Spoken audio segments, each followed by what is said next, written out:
Despite having social anxiety growing up, anyone can transform himself into someone that oozes confidence and is incredibly popular. Doesn't follow the normal advice you might see on something like a body language or fidget in conversation. Doing things you're quote-unquote not supposed to do. But here are a few core mindsets you can steal that will instantly make you more confident in almost any social situation. These mindsets will allow you to project a confident attitude that draws people to you. Just follow these advice, and you will notice changes in just 7 days. Hit the subscribe button below, and let's keep this journey going together. Let's dive in. Lesson number 1. You become very dangerous when you realize you can do it alone. Fear has a way of holding us back from realizing our true potential. When you realize that you can do it alone, you become fearless. You're no longer afraid to take risks or step outside of your comfort zone because you know that you have the strength and resilience to handle whatever comes your way. Embrace this fearlessness and watch as doors of opportunity begin to open before you. The ultimate realization of your own strength comes when you achieve success on your own terms. Whether it's in your career, relationships, or personal endeavors, knowing that you've accomplished something significant by your own merit is incredibly empowering. When you realize that you can do it alone, you become the architect of your own destiny, shaping your life according to your own desires and aspirations. You become more able to enjoy life. You give yourself more opportunities. You lessen to a degree your propensity for being injured emotionally. Emotions are great, but the first rule in life is learning balance. Too much emotion, and you are a lunatic. Too little, and you are a robot. Finding the best balance for your personality is what it means to be conscious, and therefore being present in the moment by actually navigating the details of your life. Be prepared to find joy where you can and watch for the pitfalls that may trigger negativity. Lesson number 2. Never make a move without a plan. Without a plan, you're going to stay where you are. It's time to make a move. People don't all understand the plans in the same way, and different views on the most useful approach keep coming up. While we are trying to implement, confusion and conflict can result as people pull in different directions or have different views on basic strategic issues.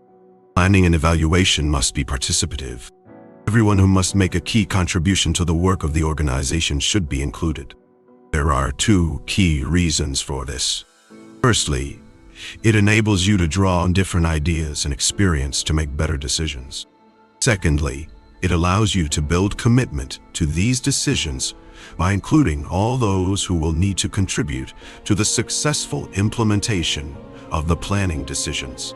Participation will ensure that everyone fully understands the strategy and plans and are committed to achieving the decisions that have been made. Deciding on a goal is important because this tells you what change in people's lives you hope to contribute to bringing about. The goal is a clear statement of the future situation you would like to come about.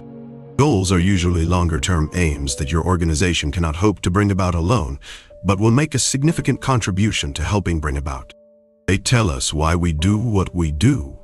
Goals are also the final basis on which you evaluate what you have achieved. When you are developing a strategy for your organization, this is a very important strategic decision. It's the vision of what you would like to see that will guide everything else you do. All further program or project planning must be relevant to helping bring this about. This step involves planning how you will evaluate your progress and what has been successfully achieved. This needs to be done at the planning stage so that it can guide implementation by ensuring a clear record of agreements about what successful achievement means.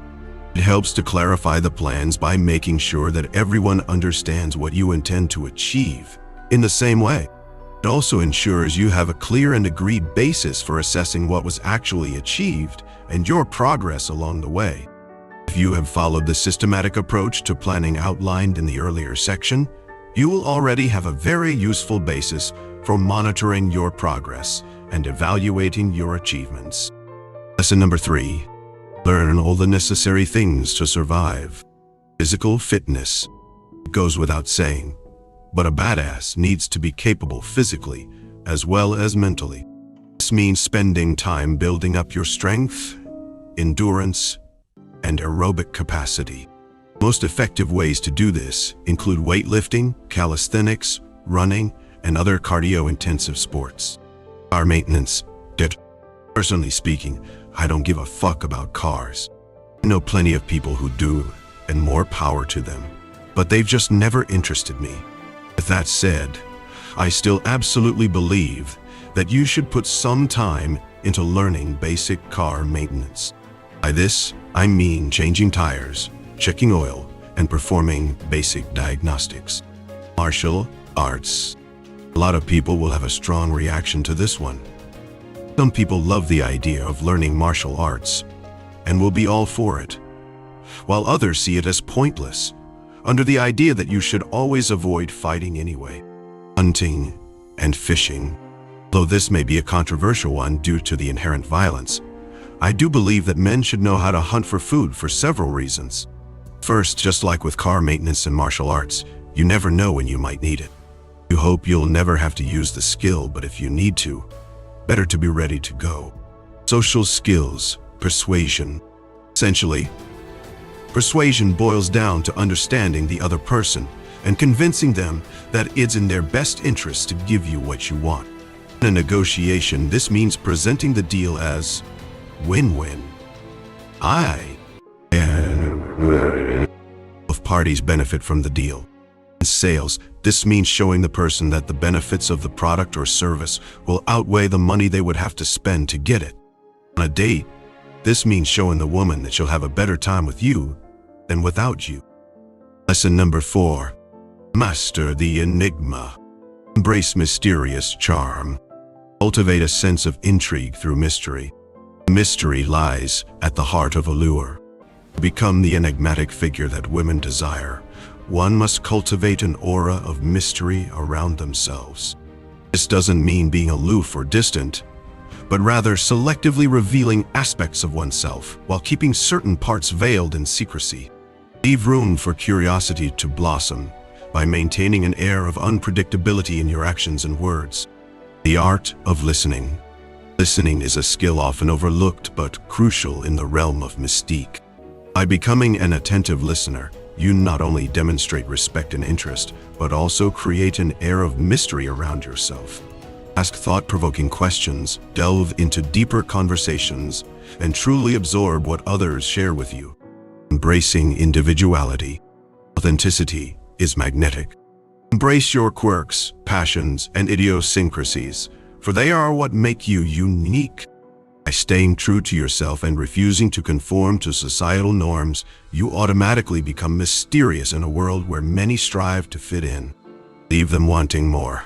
The key to being a mysterious man that women desire lies in leaving them wanting more. Whether it's a lingering glance, a cryptic smile, or tantalizing hint dropped in conversation, master the art of leaving a lasting impression.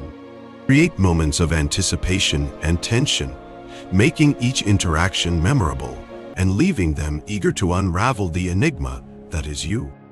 Lesson number 5. Keep your emotions in check. Emotions aren't either positive or negative. All emotions can be helpful sometimes and harmful at others. Sadness is helpful when it reminds you to honor something or someone you lost, but it can be harmful if it tries to keep you from getting out of bed and tackling your day. Anger is helpful when it gives you energy to take a stand for a cause you believe in. It can be harmful if it encourages you to do or say things that hurt people. Anxiety is helpful when it talks you out of doing something dangerous. It's not helpful when it keeps you from stepping outside your comfort zone in a positive manner. So after you label your feelings, take a minute to identify whether that emotion is a friend or an enemy to you right now. If it's helpful, allow yourself to embrace that feeling fully. If it's not helpful, change how you feel by either changing the way you think, or what you're thinking about, or how you're behaving. Ask yourself what emotion is most uncomfortable. For one person, it might be embarrassment. For another, it might be anxiety. You likely go to great lengths to avoid the emotion you find least tolerable. Perhaps you don't try for a promotion because you think you can't handle rejection. Maybe you pass up an invitation to give a toast at a wedding because you fear public speaking. Many people go through life working really hard to avoid discomfort. Ironically, however, they end up feeling uncomfortable almost all the time because they're wasting all their energy running away from things that may cause discomfort. Embrace a little bit of discomfort. The more you expose yourself to uncomfortable feelings, as long as you do it in a healthy way, you can gain confidence in your ability to tolerate distress. There you have it, folks. You've just scratched the surface. If you find this valuable, then subscribe us as well. Join our community for getting better understanding for life. I want to make a community where everyone grows together. If you want to join, comment your socials. I will personally message you. And also remember, this is just the beginning. Talent wins games, but teamwork and intelligence win championships.